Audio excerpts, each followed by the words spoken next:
The muffled sound in the straw made Grace Whitmore snap her head up from the eggs she was collecting in the henhouse. Someone was in her barn, and from the low moans echoing through the aged wood, it was no lost animal. Her fingers tightened on the wicker basket as she approached the half-open door, her heart quickening with the tension that had become a constant in her life since her late husband's debts had come to light. The golden light of dusk filtered through the gaps between the planks, casting stripes of brightness upon a masculine figure huddled among the hay bales. The man wore what had once been a perfectly tailored navy velvet coat, now stained with mud and torn at the shoulder. His fine leather boots were worn down until the soles were almost through, and his dark brown hair, which had certainly once known the art of refined barbers, fell disheveled over his angular face, etched with fatigue. Grace remained still for a moment, watching the stranger's shoulders tremble as he tried to find a comfortable position on the rough straw. There was something in his posture that didn't match the appearance of a beggar, even bent with exhaustion. He maintained a certain elegance in his movements, as if good manners had been etched into his very bones. "Sir?" Her voice echoed softly in the confined space. The man startled, turning his body with an agility that contradicted his apparent state of weakness. Gray-blue eyes fixed on her with a mix of alertness and embarrassment, like those of a cornered animal still retaining enough dignity to feel shame. "I beg your pardon, madam." His voice was cultivated, with the precise diction of London high society, though hoarse with thirst. "I did not intend to trespass on your property. I will leave immediately." He tried to stand but wavered, one hand pressing his empty stomach. Grace noticed how long and well-kept his fingers were, despite the dirt under his nails, hands that knew pens and contracts, not plows and milking. "When was the last time you ate?" The question slipped out before she could restrain herself. Nathan Morrison, though she didn't yet know his name, lowered his eyes, and Grace saw the blush of humiliation color his hollowed cheeks. Only 3 weeks prior, he had commanded one of London's largest financial empires, making decisions that moved fortunes and determined the fate of hundreds of families. Now he couldn't remember his last proper meal. "That doesn't matter," he murmured. "I am no common beggar, merely finding myself in temporarily adverse circumstances." Grace studied him with eyes that had learned to read the needs of others through her own deprivation. She recognized in this man the same wounded pride she herself carried since discovering her late husband's gambling debts. The very debts that now threatened to take the small property she had inherited from her father. "Come," she said, surprising herself with her own decision. "I need help in the kitchen." Nathan hesitated, pride battling against necessity. Grace watched the internal struggle reflected in his features and felt a strange compassion for this man who had clearly fallen from a considerable height. "I accept no charity," he declared, raising his chin in a display of dignity that would have been more convincing had his stomach not rumbled at that exact moment. "And I offered none," Grace retorted firmly. "I said I need help. My husband passed 6 months ago, and managing this property alone has proven challenging." It was a charitable lie, and both knew it, but Grace uttered it with enough conviction to allow Nathan to preserve his dignity in accepting. Grace's house was modest but well kept, with solid oak furniture and linen curtains she had sewn herself. Nathan followed her to the kitchen, where the aroma of fresh bread and lamb stew made his stomach contract painfully. Grace noticed how he held himself erect despite his weakness, how his eyes scanned the room with the automatic assessment of someone accustomed to calculating values and possibilities. "Sit," she instructed, indicating a chair by the polished wooden table. Nathan obeyed, watching her ladle a generous portion of stew into a blue ceramic bowl. Her hands trembled slightly as she placed it before him, accompanied by a thick slice of still-warm bread. "Thank you," he murmured, and there was a genuine humility in his voice that touched something deep in Grace's heart. She served herself too, sitting on the other side of the table so as not to make him feel observed like a spectacle. For a few minutes, only the sound of spoons against crockery broke the silence, as Nathan devoured the food with the controlled voracity of one trying to maintain appearances even in direst need. "Nathan Morrison," he said finally, wiping his mouth with the linen napkin Grace had placed beside the bowl. "Grace Whitmore." She studied his face as he absorbed the information. Morrison. That name sounds familiar to me. Nathan closed his eyes briefly. 3 weeks ago, the name Morrison was synonymous with power and wealth in London's financial circles. Morrison Holdings controlled investments that stretched from the East Indies to the ports of Liverpool, a complex network of businesses he had meticulously built over 15 years. Perhaps you read it in the newspapers, he admitted with bitterness. The collapse of Morrison Holdings was news for a few days. Grace vaguely recalled headlines about financial scandals, spectacular bankruptcies, and fortunes lost overnight. She hadn't paid much attention at the time, too consumed with her own hardships to care about the problems of wealthy Londoners. What happened? She asked gently. Nathan rested his elbows on the table, burying his face in his hands. The story came out in pieces. The carefully orchestrated conspiracy by associates he had trusted. The fraudulent investments presented as legitimate opportunities. The stock manipulation that destroyed his empire in a single black morning on the London Exchange. I lost everything, he concluded. Not just my fortune, but my reputation, my social standing, my friends. I discovered that loyalty is too expensive a commodity for most people. Grace served him more stew, noticing how the food had restored some color to his cheeks. There was something fascinating about this man stripped of everything. An intensity in his eyes that suggested his story was far from over. And now? She asked. Nathan lifted his head, and Grace saw in him an iron resolve that hunger and exhaustion had not managed to completely break. Now I must rebuild. But this time I will do it differently. His eyes met hers across the table. If you allow me to stay until I find a solution, I promise to work to repay my debt. Grace considered the offer. The property truly needed care that was beyond her strength, and there was something in this man's wounded pride that echoed her own silent despair. Very well. Mr. Morrison, but it will be honest work. No financial schemes or quick fixes. Nathan smiled for the first time since she had found him, a smile that completely transformed his features and allowed Grace to glimpse the charismatic man he must have been in his days of glory. I accept your terms, Mrs. Whitmore. The first ray of sunlight found Nathan Morrison already standing in the yard of Grace's property, examining the facilities with eyes that had learned to assess investments and calculate potential. But now, instead of numbers in ledgers, he saw fences in need of repair, a stable roof with loose tiles, and a field that could yield more if properly plowed. Grace watched him from the kitchen window as she prepared breakfast. Impressed by the transformation a night of proper sleep and a decent meal had wrought in the man. Nathan had shaved using the razor she had left by the wash basin, and though his clothes were still the same as the day before, he had arranged them as best as he could. There was a contained energy in his movements that suggested years of rigorous discipline. Mr. Morrison, she called out on a particularly clear September morning, finding him already feeding the pigs with an efficiency that would have left his former associates speechless. I need to go to Manchester Market today. Would you care to accompany me? Nathan paused, considering the proposal. He hadn't visited a city since his arrival at Grace's property, and the idea of facing crowds where he might be recognized still disquieted him. But there was something in Grace's casual tone that suggested she understood his reservations without him needing to voice them. It would be an opportunity for us to acquire seeds for the winter rotation we discussed, she added diplomatically. They departed after breakfast, Grace driving the cart pulled by Maggie, a gentle-tempered brown mare Nathan had learned to admire for her silent, reliable strength. The road wound through the rolling Yorkshire landscape, flanked by ancient hedgerows and fields beginning to turn golden with the approach of autumn. Tell me about Manchester, Nathan requested as he watched farmers working in distant fields. I don't know this region well. Grace smiled, seemingly pleased by his genuine curiosity. It's a city in transformation. The factories have grown rapidly, bringing prosperity but also challenges. The market reflects this change. We find both traditional products and industrial novelties.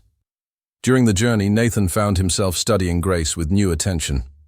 She had chosen a simple but well-cut dark blue wool dress, which enhanced the amber color of her eyes. Her brown hair was tied in a practical bun beneath a straw hat, adorned with a modest ribbon. There was a natural elegance in her bearing that didn't depend on expensive silks or elaborate jewels, a beauty that emerged from quiet confidence and genuine kindness. "Mrs. Whitmore," he said impulsively, "may I ask you a personal question?" Grace gave him a curious look. "Certainly. Why did you help me that first day? A strange man on your property could represent danger." Grace considered the question as she guided Maggie around a gentle curve. "I recognize something in your eyes," she said finally. "Despair, yes, but also dignity, and—" She hesitated, blushing slightly. "There was something familiar about your situation. The feeling of having lost everything, of being alone facing circumstances beyond your control." Nathan felt a wave of unexpected emotion. "And you haven't regretted it?"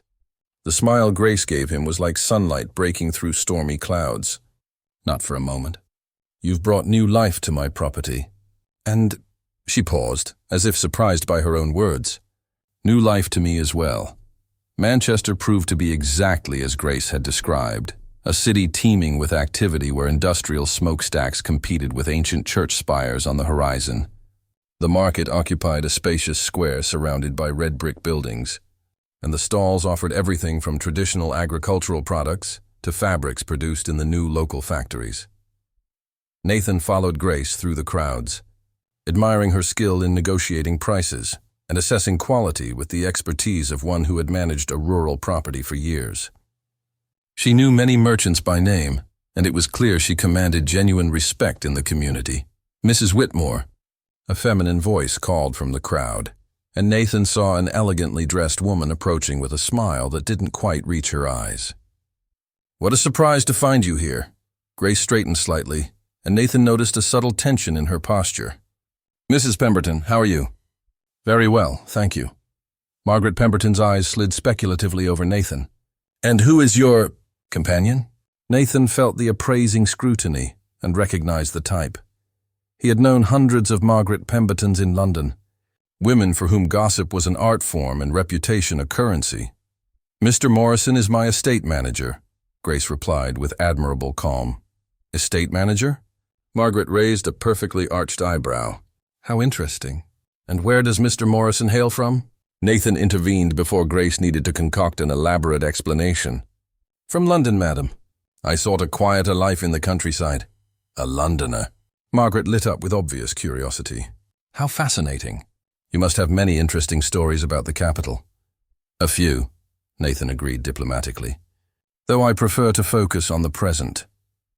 They managed to escape the conversation after a few minutes of forced pleasantries, but Nathan noticed how the encounter had affected Grace. She remained silent as they completed their purchases, her movements slightly more tense. "A friend of yours?" Nathan asked when they finally loaded their acquisitions into the cart. Grace sighed. "Margaret Pemberton is an acquaintance. A widow too, but in a much more comfortable financial position than mine. She has a tendency to speculate about other people's lives." Nathan understood immediately. "You're worried my presence will generate gossip?" "Not exactly." Grace hesitated, then faced him directly. "I'm concerned that comments might harm you in some way. I know you're trying to rebuild your life, and association with a widow of questionable reputation might not be beneficial." The innocence of her concern touched Nathan deeply. "Mrs. Whitmore, my reputation was utterly destroyed by the events in London. Any damage that an association with us could cause would be insignificant compared to what I've already faced." "Even so," Grace insisted, "a rural property thrives with good neighbors. I don't want you to suffer social consequences on my account." Nathan stopped arranging the seed bags and turned to her completely. "Grace," he said, using her first name for the first time, and noticing how she reacted to the intimacy. "For years I lived in a society where every word was calculated, every gesture analyzed for its possible advantages or disadvantages. It was an exhausting and ultimately empty existence." He paused, searching for the right words. "These weeks on your property have been the most genuine of my adult life. Hard work, honest companionship, real purpose. I won't exchange that for the approval of people like Margaret Pemberton." Grace studied his face, and Nathan saw something soften in her expression. "Nathan," she said softly, returning the intimacy, "are you sure?" "I know how difficult it can be to live under constant speculation. I am absolutely sure." Nathan briefly covered her hand with his own. "Besides, what kind of man would I be if I allowed gossip to drive me away from the first person who showed genuine kindness when I needed it most?" The journey back proceeded in a lighter atmosphere, both seeming to relax after having crossed a barrier of formality that had existed between them. Grace recounted amusing stories about other market traders, while Nathan shared edited versions of his international business adventures, carefully omitting details that might reveal the true extent of his lost empire.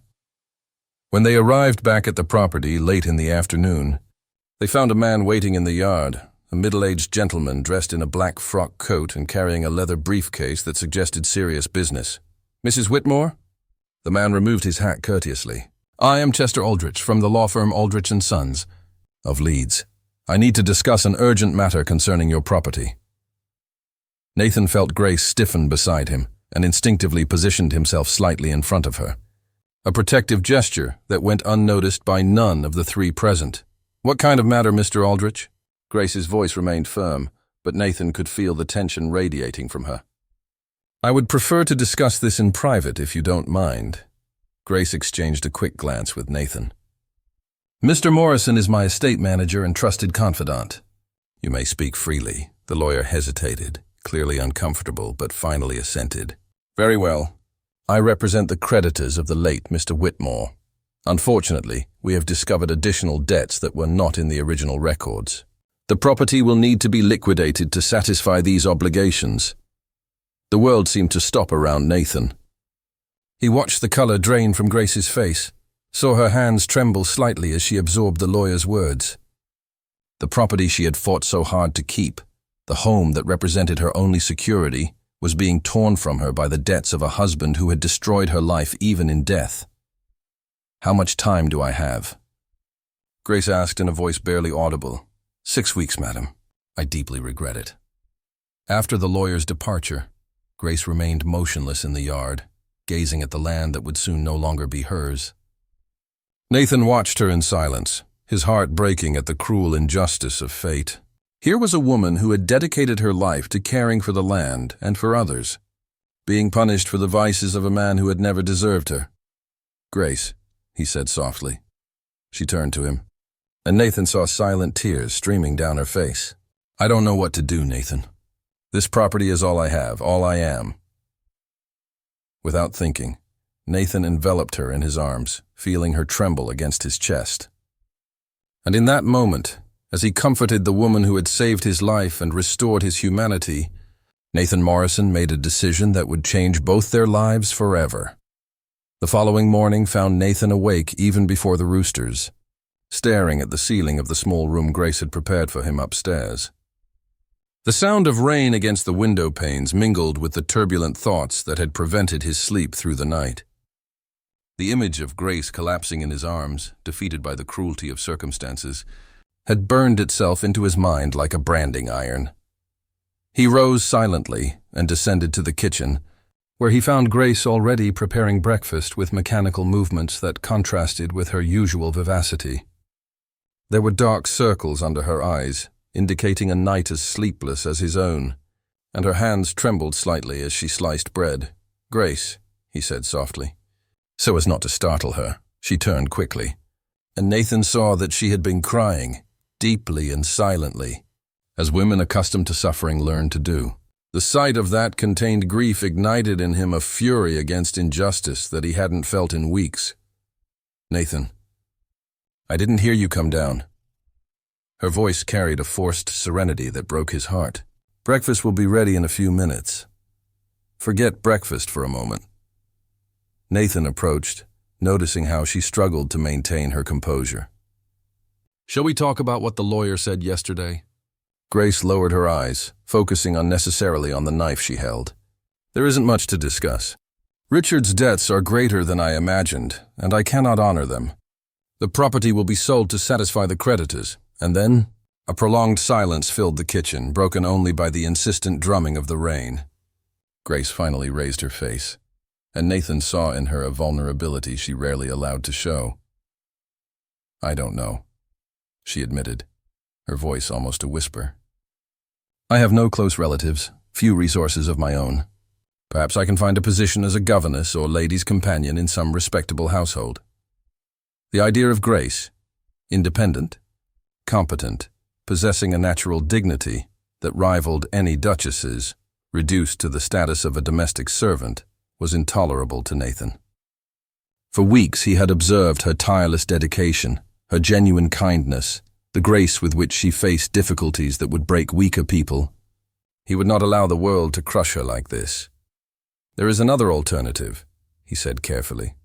Grace raised an eyebrow, curiosity mixed with caution in her expression. Nathan took a deep breath, knowing his next words would irrevocably alter the course of both their lives. "Marry me." The silence that followed was so complete that Nathan could hear his own heart pounding. Grace stared at him with wide eyes, the knife forgotten in her hands. "Nathan," she said finally, her voice laden with conflicting emotions, "this is very generous, but I cannot accept charity disguised as a marriage proposal." "It's not charity." Nathan took a step towards her, his intense eyes fixed on her face. "It's a mutually beneficial business proposition, one that could transform into something far more significant." Grace set down the knife with trembling hands. "Explain yourself." Nathan walked to the window, watching the rain lash against the garden they had cultivated together. "I have a plan to regain my financial standing, but I need time and stability to execute it. You need immediate security and resources to save your property. A marriage would offer us both those things. And what kind of marriage would this be?" Grace's question carried understandable caution. Nathan turned to face her. "An initial marriage of convenience with mutual respect and genuine affection, which I know exists between us.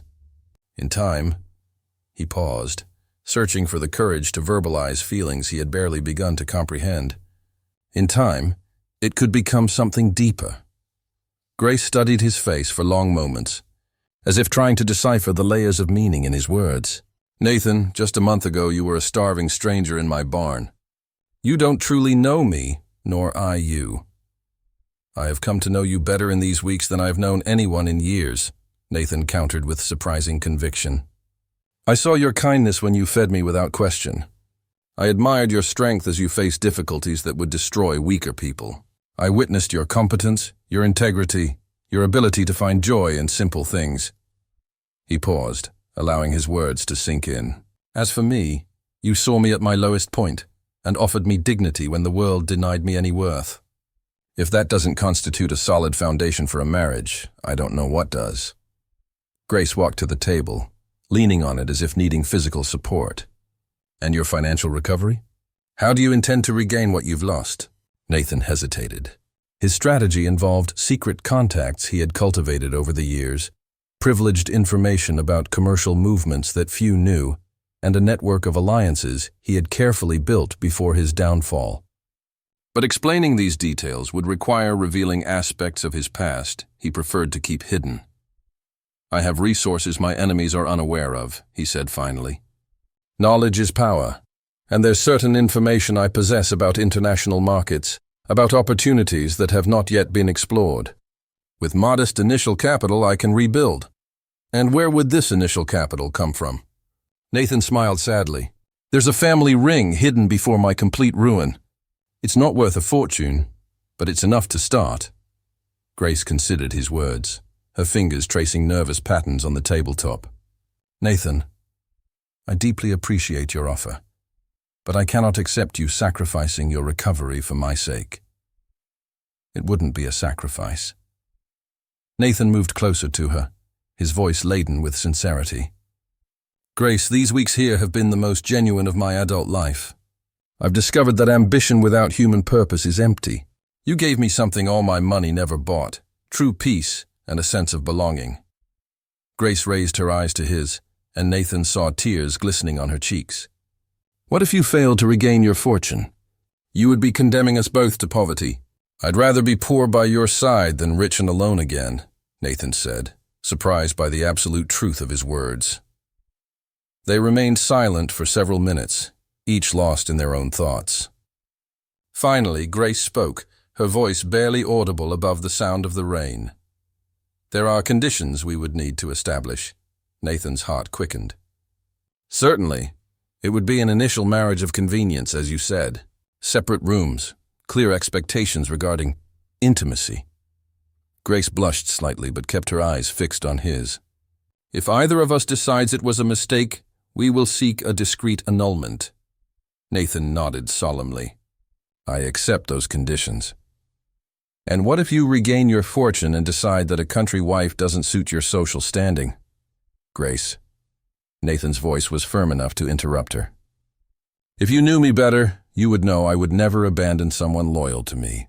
And you possess more natural dignity than any lady of London society I have ever known." Grace studied his face once more, searching for signs of falsehood or hesitation. She found only sincere determination and something deeper that made her heart quicken. "Very well," she said finally. "I accept your proposal."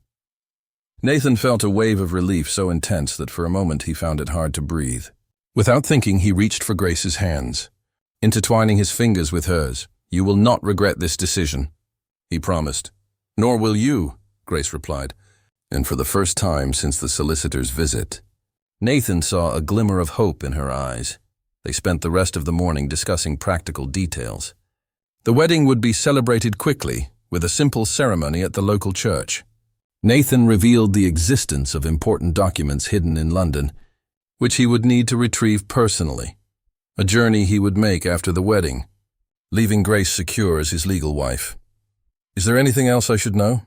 Grace asked, as they finally prepared their late lunch. Nathan considered the question. There was much she didn't know, about the true extent of his lost empire, about the powerful enemies he had made, about the risks his recovery would entail. But those revelations could wait until his position was more secure. "Only that I meant every word I spoke," he said sincerely.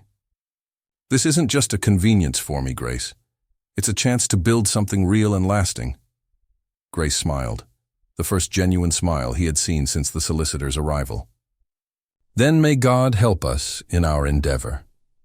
As they sat down for the meal, both knew they had taken an irrevocable step towards an uncertain future, yet one full of possibilities. Outside, the rain began to subside, and sunbeams peered through the clouds, illuminating raindrops that hung from the leaves like diamonds, an omen of hope after the storm. The marriage of Nathan Morrison and Grace Whitmore was celebrated on an October morning beneath a leaden sky that threatened rain. The small stone village church had witnessed unions for over 3 centuries, its walls absorbing whispered promises and spilled tears from generations of couples seeking divine blessings for their uncertain futures. Grace had chosen a gown of bluish-gray silk that had belonged to her mother, the only attire elegant enough for the occasion. The long sleeves and modest cut accentuated her slender figure, while a delicate lace veil framed her face with ethereal softness. Nathan, for his part, had borrowed a black velvet coat from the vicar, which fit reasonably well over shoulders broadened by weeks of manual labor. Only 5 people witnessed the ceremony: Reverend William Hartwell, his wife Eleanor, the local blacksmith who served as a witness, and surprisingly Margaret Pemberton, who appeared with ill-disguised curiosity and a smile that suggested knowledge of others' secrets. "Nathan Morrison," the Reverend pronounced in a solemn voice that echoed through the ancient naves, "do you take Grace Whitmore as your lawful wife, to love and cherish her in sickness and in health, in wealth and in poverty, until death do you part?" Nathan fixed his eyes on Grace's, seeing in them a mixture of hope and nervousness that mirrored his own feelings. "I do," he replied, his voice filled with a conviction that surprised them both. When it was Grace's turn, her answer came in a softer but equally resolute tone. "I do." The ring Nathan slipped onto her finger was simple, a gold band he had acquired the morning before with the last coins he possessed. Grace observed the golden metal against her skin, aware that this small circle represented a complete transformation in her existence. "I now pronounce you husband and wife," the Reverend announced. "What God has joined together, let no one separate." The kiss that sealed their union was chaste, but laden with unspoken promises. Nathan felt Grace's soft lips tremble slightly against his, and for a moment, both forgot the practical circumstances that had led them to that altar. Margaret Pemberton was the first to congratulate them after the ceremony, her eyes gleaming with the satisfaction of someone who had witnessed an event that would provide material for conversation for months. "What a charming union," she murmured, kissing Grace's cheek with excessive affectation. "So unexpected." Nathan intercepted the speculative glance Margaret directed at Grace and replied with the icy courtesy he had learned in London's drawing rooms. "Mrs. Pemberton, we thank you for your presence on our special day." The polite but dismissive tone had the desired effect. Margaret understood that she would glean no further information from that mysterious man and withdrew after a few more pleasantries.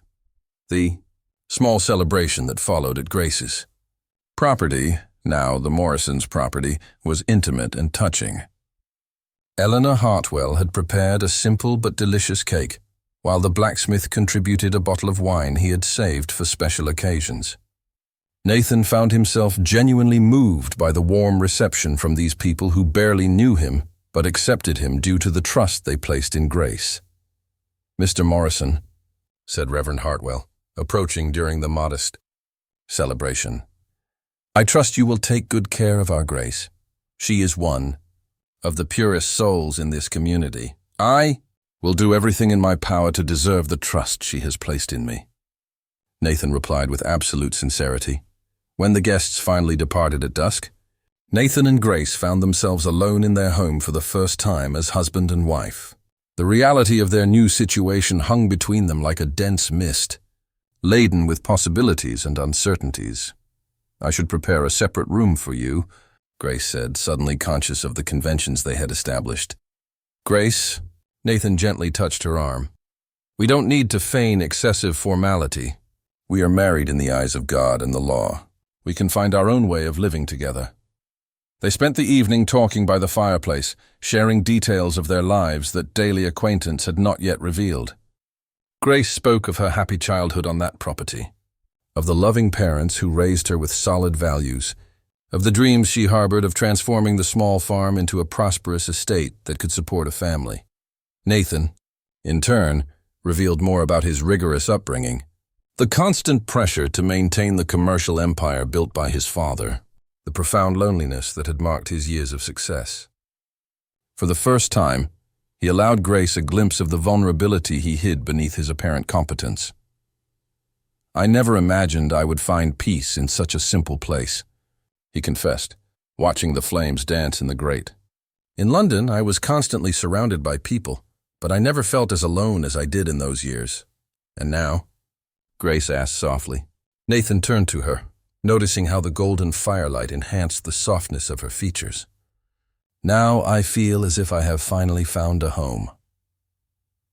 They spent their honeymoon working side by side, establishing marital routines that flowed naturally from their previous cohabitation. Nathan completely took over the management of the heavier aspects of the property, while Grace focused on the house and garden. There was a harmony in their movements that suggested genuine partnership, built on mutual respect and growing affection.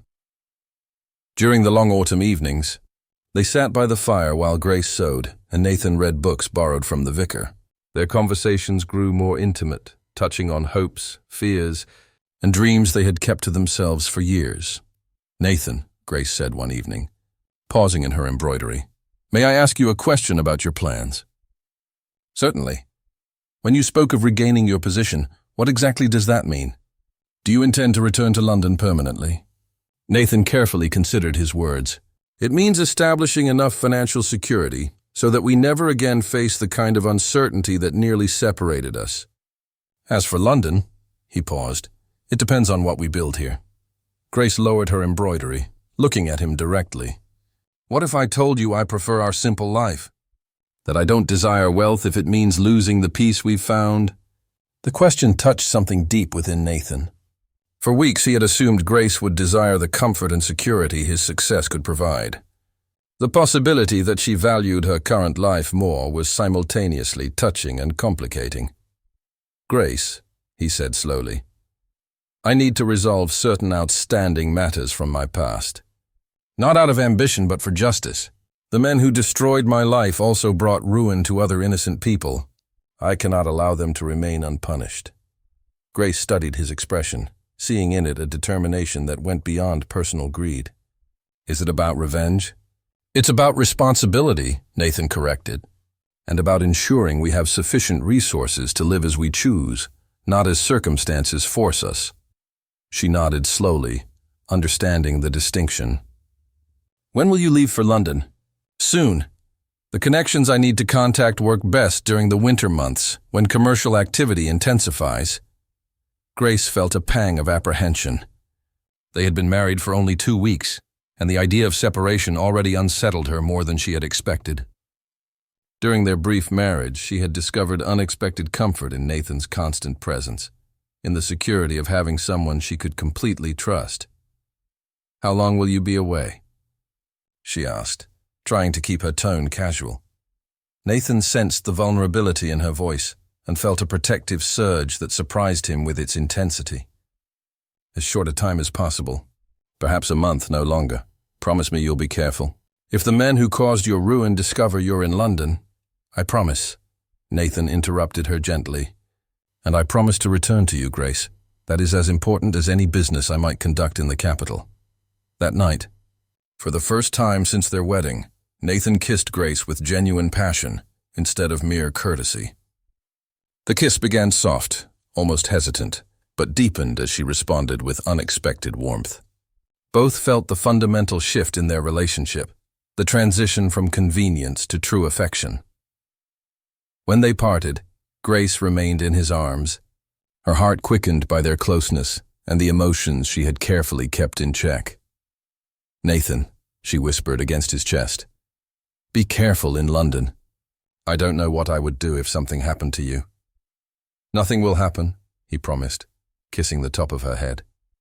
"I have too many reasons to return safe and sound." As they prepared for bed in separate rooms, a formality both were beginning to question. Silently, Nathan and Grace knew their marriage had evolved beyond the practical conventions that originated it.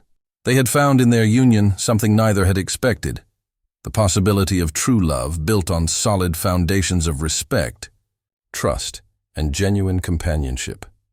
The carriage swayed violently as it crossed a puddle on the muddy road leading to London, rousing Nathan from his somber thoughts. 3 weeks had passed since he left Grace at the property, and each day of separation intensified his determination to quickly conclude the business that had brought him to the capital.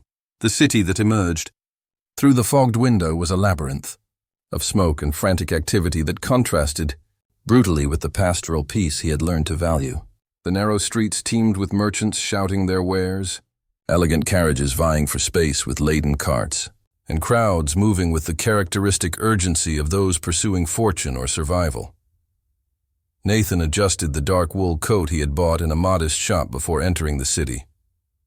His appearance had changed significantly during the months of rural labor. His shoulders broader, his hands calloused, his face tanned by the sun.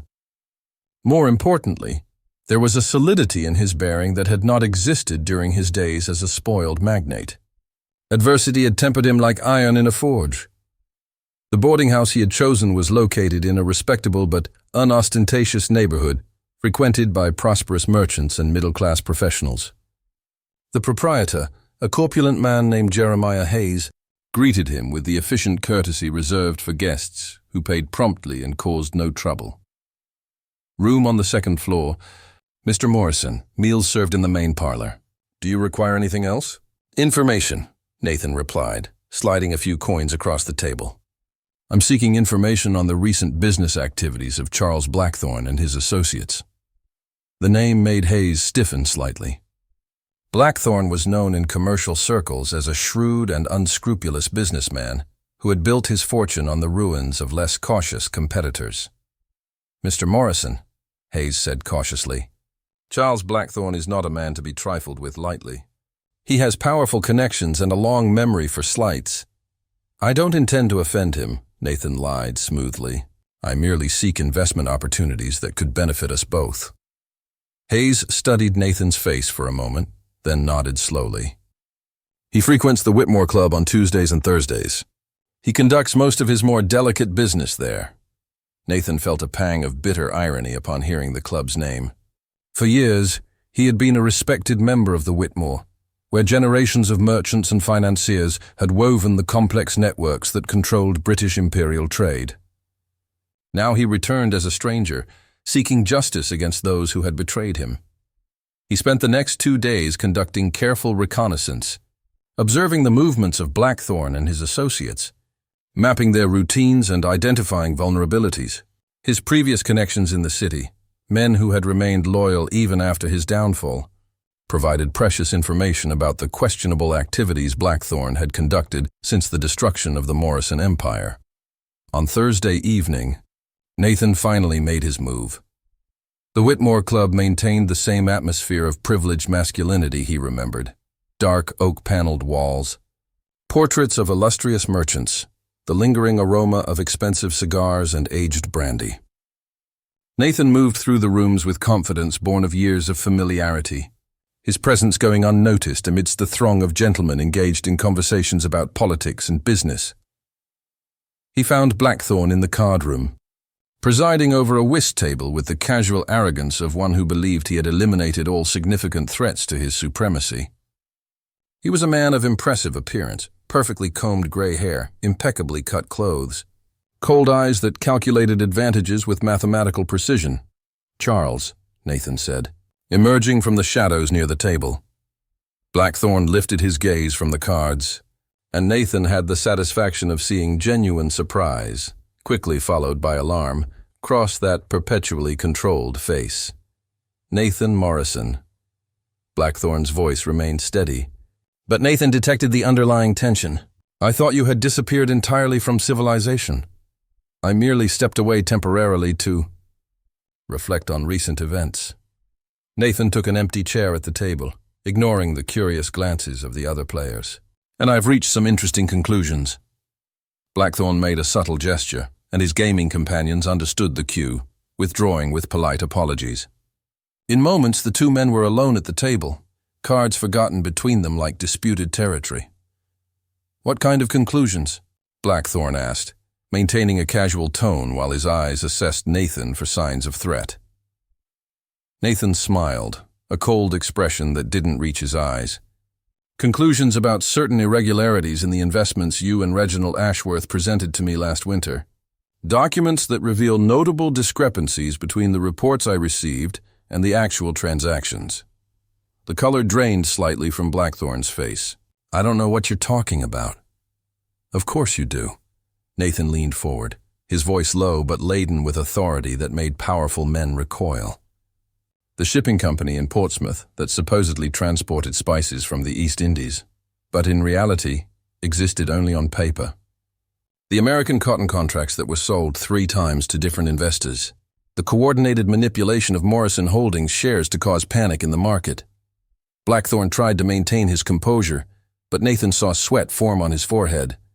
"Even if such allegations were true, what do you intend to do? Your reputation is ruined, your fortune lost. Who would believe the word of a financially ruined man?"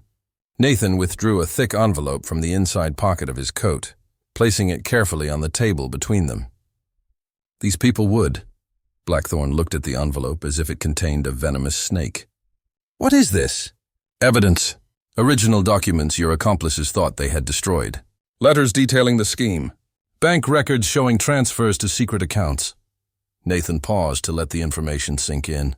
"And signed statements from 3 minor investors, whom you also defrauded, men willing to testify in court in exchange for immunity." The silence that followed was charged with electric tension. Blackthorne stared at the envelope, his mind rapidly calculating options and consequences. Nathan observed the internal struggle reflected on the face of the man who had orchestrated his ruin. "What do you want?" Blackthorne asked finally, his voice reduced to a harsh whisper. "Justice," Nathan replied simply. "And restitution. Specify." Nathan withdrew a folded sheet of paper from the same pocket, smoothing it onto the table. "A transfer of funds equivalent to 70% of the losses I incurred, deposited into a specific account by the end of this week. A written confession detailing your participation in the conspiracy." and your complete withdrawal from any business involving the markets I choose to re-enter." Blackthorne studied the terms, his breathing becoming slightly labored. "And in return?" "In return, these documents remain in my personal possession, not in the hands of legal authorities. Your reputation survives, though wounded. Your freedom remains intact, and if I refuse—" Nathan retrieved the envelope, putting it away carefully. "Then tomorrow morning, copies of these documents will be on the desks of magistrates, financial newspaper editors, and the directors of all major London banks. Your career will end far more spectacularly than mine." Blackthorne remained silent for long minutes, pondering his limited options. Nathan waited patiently, knowing he had constructed his trap with ingenious precision. The man who had emerged from the fields of Yorkshire was not the same one who had been defeated months earlier. He was harder, more focused, more dangerous. "I need time to arrange the funds," Blackthorne said finally. 3 days, Nathan conceded. "No more. And Ashworth?" "He was involved too."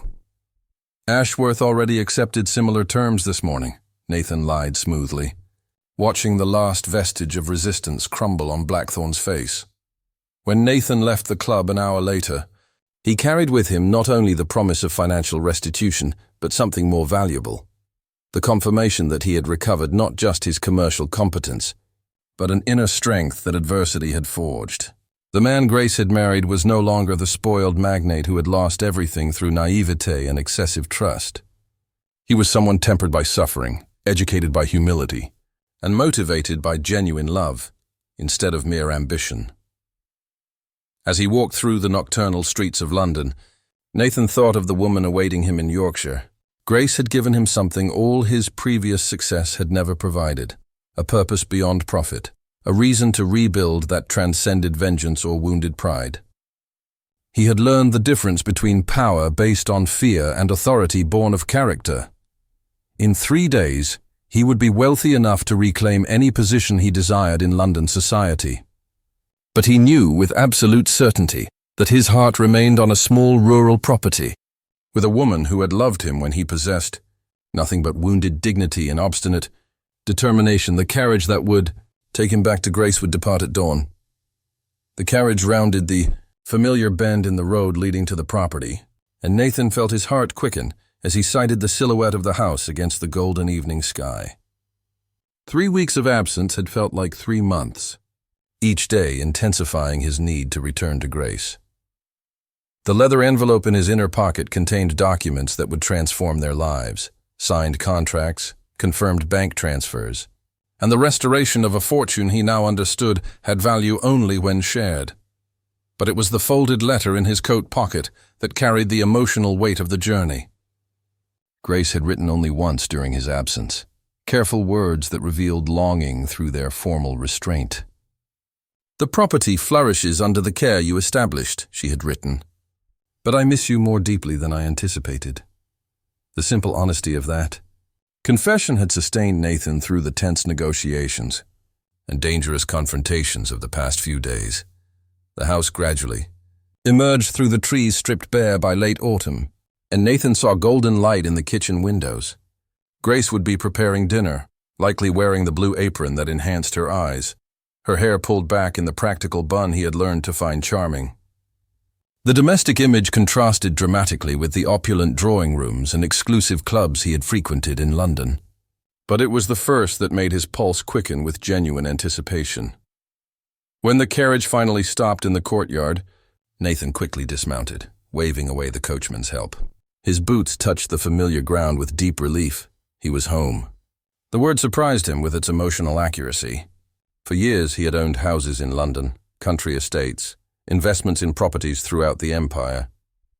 But he had never experienced the sense of belonging that this modest rural property awakened. The kitchen door opened before he could knock, and Grace emerged into the golden light of the doorway like a vision from his most cherished dreams. She had changed during his absence, not physically, but there was a new serenity in her posture, a confidence that suggested she had found her own strength during their separation. "Nathan." Her voice carried a contained emotion, and he saw tears shimmering in her eyes. "I didn't expect you today. The business concluded more quickly than I anticipated." Nathan approached slowly, drinking in every detail of her appearance. I was eager to return. They stood for a moment in the doorway, acutely aware of the emotional distance 3 weeks had created, and the need to rebuild the intimacy that had flourished before his departure. Grace studied his face, noticing subtle changes, a hardness around his eyes that spoke of confrontations faced, but also a deep peace that hadn't been there when he left. "Did you get what you went for?" she asked softly. "I got much more than I expected," Nathan replied, reaching out to gently touch her face. "But I discovered that none of it matters compared to what I left here." The kiss that followed was unlike any they had shared, laden with longing, promises, and a mutual recognition that their marriage had evolved beyond the conventions that originated it. Grace melted into his arms, 3 weeks of restraint dissolving into the reality of his return. "Come in," she murmured against his lips. "You must be hungry and tired." During dinner, Nathan recounted carefully edited versions of his activities in London. He spoke of reunions with old contacts, identified opportunities, negotiated deals, but he omitted details about dangerous confrontations with Blackthorn, veiled threats he had faced, and moments when his personal safety had been at risk. Grace listened with increasing attention, noticing the gaps in his narrative. "Nathan," she said at last, "I know you're not telling me everything. I can see tension in your shoulders, a weariness that goes beyond a long journey." Nathan paused, acknowledging that he couldn't completely hide the costs of his mission. "It was challenging. Facing men who betrayed me required resources I didn't know I possessed. But I emerged stronger, Grace, and with justice done. Justice!" Grace leaned forward, concern evident in her expression. Nathan retrieved the leather envelope, placing it carefully on the table between them. "I recovered not only my reputation, but sufficient resources to ensure we never face financial insecurity again." Grace looked at the envelope without touching it. "And the price of this recovery?" The question revealed the sharp intuition Nathan had learned to admire in her. The price was understanding that power without moral purpose is empty, that wealth without love is misery disguised as success. Nathan opened the envelope, revealing documents that represented a restored fortune. But instead of triumph, his expression was contemplative. "Grace, I can claim any position I wish in London society. I can repurchase properties, rebuild a commercial empire, resume the lifestyle I once considered essential." Grace felt a cold apprehension form in her stomach. "And is that what you wish?" Nathan stood up, walking to the window that overlooked the fields they had cultivated together. 3 months ago, I would have answered without hesitation, yes. Power, influence, wealth.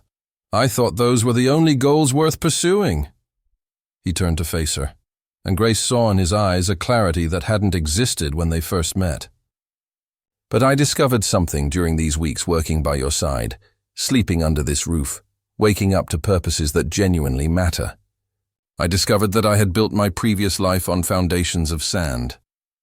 Grace remained motionless, barely daring to breathe as she awaited his next words. "What I desire," Nathan continued, approaching her, "is to build something lasting. Not a commercial empire that can crumble through the betrayal of others, but a life based on love, purpose, and genuine contribution to something greater than personal ambition." Nathan knelt beside Grace's chair, taking her hands in his. "Grace, when you found me in that barn, I had lost everything I thought defined my identity. But you gave me something infinitely more valuable, the opportunity to discover who I truly am when stripped of pretensions and privileges." Tears ran freely down Grace's face as she absorbed his words. "You taught me that. Dignity comes from character, not social position. That real satisfaction emerges from honest work and genuine relationships, not financial manipulation and political machinations."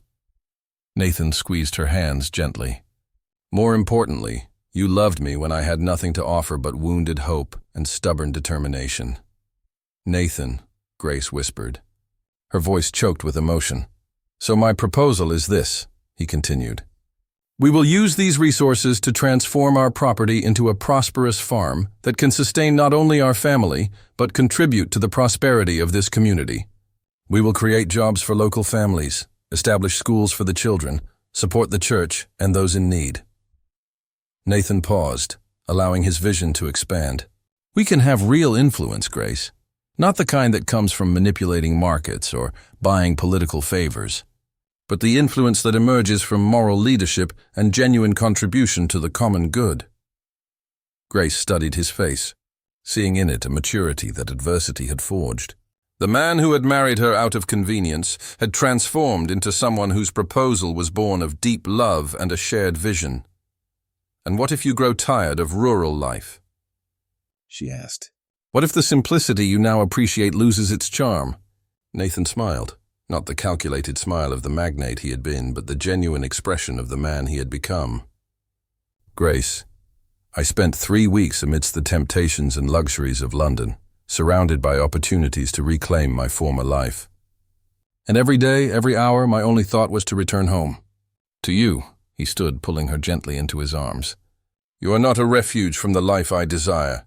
You are the life I desire. I am not choosing simplicity over sophistication. I am choosing substance over superficiality, real love over social convenience. The kiss that sealed his words was a renewed promise, deeper and more significant than the vows they had spoken months earlier in the small church. This time, both fully understood what they were promising, not just respectful coexistence, but a genuine partnership built on foundations of true love. When they separated, Grace smiled through her tears. Then we will accept this new life together. But with one condition. Nathan raised an eyebrow interrogatively. That we never forget the lessons we learned during our adversity. That prosperity does not make us forget the importance of humility, compassion, and gratitude, promised. Nathan agreed solemnly. And Grace, yes? Thank you for saving not only my life that first night, but my soul in all the days that followed. You gave me a reason to rebuild not just my fortune, but my character. As they prepared for bed, this time sharing the same room for the first time since their wedding, Nathan and Grace knew they had found something rare and precious. Not just love, but a true partnership based on shared values and a common vision for a future built on a purpose greater than individual ambition. Outside, the November wind whispered through the fields that would soon flourish under their renewed care. Inside the warm house, two hearts that had found their home in each other planned a life that would combine prosperity with integrity, success with service, and love with a lasting legacy for future generations.